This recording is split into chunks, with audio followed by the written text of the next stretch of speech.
Kapag dumating ang isang malaking trahedya sa iyong buhay, kaya mo bang harapin ang mga malalaking pagsubok para maitaguyod ang iyong pamilya? Nais mo bang iwanan ang iyong comfort zone para maibalik ang mga karangyaan naranasan mo? Paano kung ikaw ay musmus pa lamang, ulila sa tatay at kasalukuyan pa lang na nag-aaral sa elementarya? Paano mo haharapin ang umaga? Mangangarap ka pa ba o susuko na lang at iasa na lang ang iyong kapalaran sa mga taong magbibigay ng limos? Posible bang bumangon, nagpasan ang kahirapang dala ng trahedya, at makilala bilang isa sa mga pinakamayayamang tao sa Pilipinas? Ang sagot ay posible dahil nagawa ito ni John Gokongwei Jr. Sa videong ito ating talakayin kung paano itinaguyod ni Big John ang kanyang pamilya, itayo ang mga malalaking kumpanya at makilala bilang isang matalinong negosyante.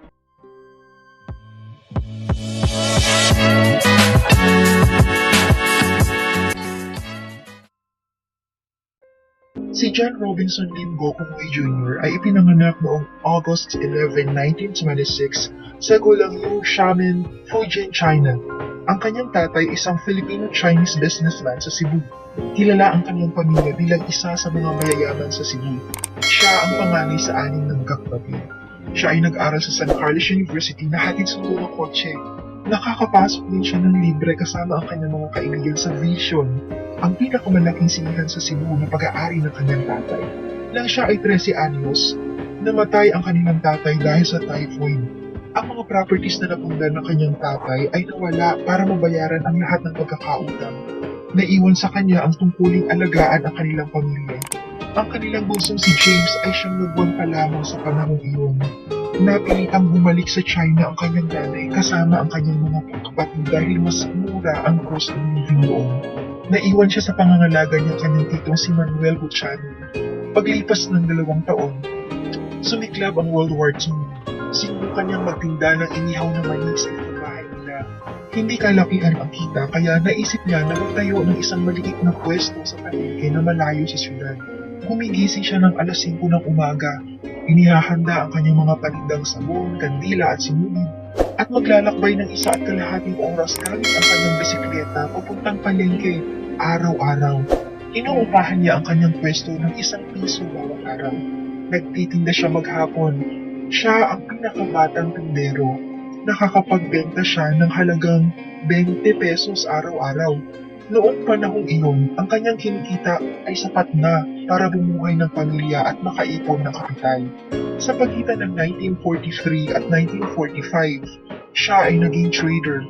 Gamit ang bangka, nagdadala siya ng mga produkto mula sa Cebu papuntang Lucena City. Mga produktong galing ng Manila naman ang kanyang iniuwi sa Cebu para ibenta. Pagkatapos ng World War II, sa edad ng 20 taong gulang, nakapag-ipon na siya ng mahigit 50,000 pesos. Napabalik na rin niya ang kanyang pamilya mula sa China. Itinatag niya ang Amasya Trading. Umaangkat sila ng mga tela, harina, mga lumang dyaryo at magazines, prutas, sibuyas, at mga lumang damit. Ginamit nila ang isang 2-story building sa Borromeo Street sa Cebu bilang office, warehouse at tirahan. Sila magkakapatid ang nagsilbing bodeguero, clerk, delivery boys, cashier at collectors habang nag-aaral. Sinimulan din niyang ligawan ang kanyang makakangasawang si Elizabeth Yu. Nagsusuot siya ng overcoat galing sa kanyang ukay-ukay business pag dumadalaw kay Elizabeth. Dahil mas marami na siyang business experience at maganda ang kanyang reputasyon, siya ay nakapag-loan ng 500,000 pesos sa China Bank. Dito ang simula ng mga malalaking investments at reinvestments ni Gokongwei sa iba't ibang industriya para mapalaki niya ang kanyang empire sa kung ano ito ngayon. Noong 1954, sa edad na 28, pumasok siya sa manufacturing business.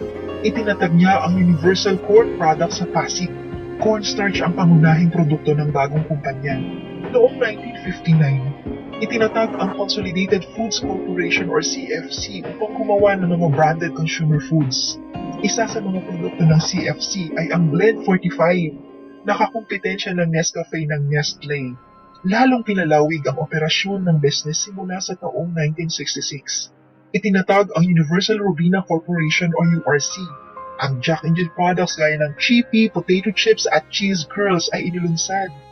Noong 1970, itinatag ang Robina Farms, ang babuyan ng URC. Lumawak din ang operations ng URC sa iba't ibang bansa gaya ng Myanmar, Hong Kong, Vietnam, Indonesia, Thailand at Singapore simula noong 1971. Pinasok din ni Big John ang communications industry sa pamamagitan ng Digital Telecommunications Incorporated noong 1987. Noong 2003, itinatag ang wireless mobile services sa ilalim ng Sun Cellular brand. Pinangunahan nito ang 24/7 call and text unlimited. Binili ng PLDT ang telecommunications company na ito noong 2011. Isa pang pinasok ni John Go Kung Wei ang aviation industry sa pamamagitan ng Cebu Pacific Air noong 1996. Ipinauso ng airlines ang budget fare. Simula sa taong 2010, ang Cebu Pacific ang pinakamalaking airlines ng Pilipinas base sa dami ng pasahero sa domestic at international flights. Ang JJ Summit Holdings Incorporated ay tinatag noong 1990. Sa ilalim nito, ang lahat ng kumpanyang naitayo ni John Go Kung Wei. Kasama na dito ang Universal Robina, Robinson Land Corporation, Cebu Pacific, Robinsons Bank at JJ Summit Petrochemicals Group. Kamakailan lamang, nadagdag sa JJ Summit ang JJ Digital Equity Ventures. Nagkaroon sila ng mahigit $40 million na investment sa Shopee. Ang lihim sa pagpapalaki ni Big John sa kanyang business empire ay matutuntun sa kanyang mga katangian. Meron siyang initiative sa moralidad. Nagkusya siyang magtinda sa palengke upang maitaguyod ang kanyang pamilya. Siya ay decisive. Sa laki ng hirap na pinagdaanan niya para mapalaki ang kanyang mga businesses. Kung mahina ang kanyang kalooban, posibleng din na siya tumuloy at sumuko. Malayo din ang kanyang foresight. Nakita niya ang posibilidad na pwedeng gumawa ng mga produktong Pinoy na pantapat sa mga international brands. Pinangalagaan din niya ang kanyang integridad. Ito ang dahilan kung bakit nagtiwala agad sa kanya ang China Bank at pinautangan siya noon ng 500,000 pesos. Napangasawa ni John si Elizabeth Lee. Nagkaroon sila ng 6 na anak. Kinabibilangan ni Liza, Robina, Lance, Faith, Hope, and Marshall. Lahat ng mga anak ay aktibong tumutulong sa Go Kung Wei Group. Si Lance ang kasalukuyang President at CEO ng JG Summit. Si Robina naman ang CEO ng Robinsons Retail. Si Liza ang President ng Summit Media.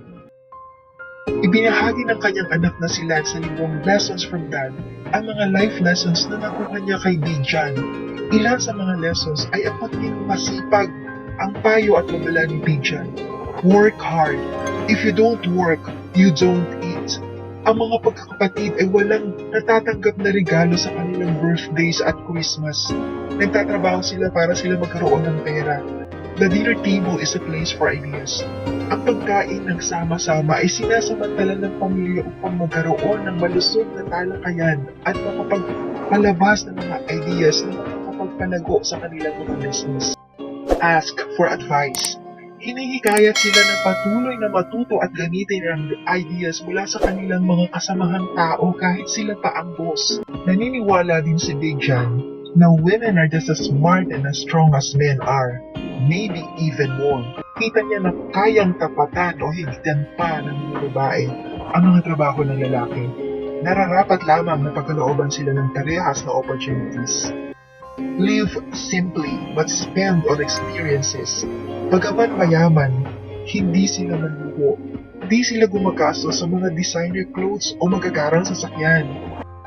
Ayon kay Big John, deciding on the one you marry is the most important decision you'll ever make.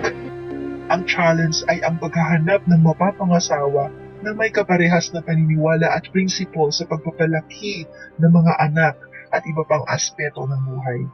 Kasama rin sa kanyang payo ang pagpapasalamat sa mga taong tumulong sa iyong pag-unlad at sa iba pa na nangangailangan. Ang kalahati ng shares ni Big John sa JG Summit Holdings na nagkakahalaga ng mahigit 20 bilyong piso ay inilaan niya sa charity. Si Big John ay namatay noong November 9, 2019. Siya ang pangatlong pinakamayaman sa Pilipinas na may net worth na $5.3 billion. Marami ang nalungkot sa pagpanaw ni John Go Kung Wei. Maliban sa mga malaking business empire na kanyang iniwan, mas malaki ang halaga ng aral at inspirasyon na kanyang naipamahagi sa mga taong sumbaybay sa kanyang buhay.